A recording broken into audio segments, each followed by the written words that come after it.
અને અધોગતિ અભૂતપૂર્વ રીતે વધી રહી છે, જે આપણા માટે મુશ્કેલીરૂપ છે.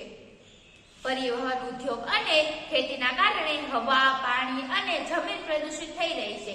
જો આ ઉત્પાદન પ્રક્રિયામાં આપણે ઇકો ફ્રેન્ડલી સામગ્રીઓનો ઉપયોગ કરીએ તો આ પડકારોને થોડા ઘણા અંશે દૂર કરી શકીએ.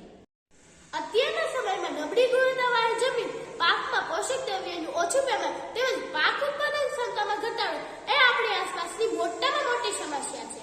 આપણે જાણીએ છીએ કે જમીનમાં રહેલા કાર્બનિક દ્રવ્યોનું પ્રમાણ જ જમીનની ગુણવત્તા નક્કી કરે છે, પરંતુ આપણે રાસાયણિક ખાતરનો ખૂબ જ વપરાશ હોવાથી જમીનમાં રહેલા કાર્બનિક દ્રવ્યો વિઘટન થતું અટકી જાય છે અને રાસાયણિક ખાતરનો વપરાશ થવાથી વર્ષ પ્રતિ વર્ષ જમીનમાં રહેલા કાર્બનિક દ્રવ્યો ઘટતા જાય છે અને માટે જ હવે મોટા ભાગની ખેતીમાં કાર્બનિક દ્રવ્યોનું પ્રમાણ 3%થી પણ ઓછું હોય છે. વાસ્તવમાં માટીની પ્રમાણ મુજબ 6%થી 15% જેટલું રહેવું. આ સમસ્યાનો ઉકેલ કરવા અમે જે કામમાં લીધો છે તેનું નામ છે ચારકોલ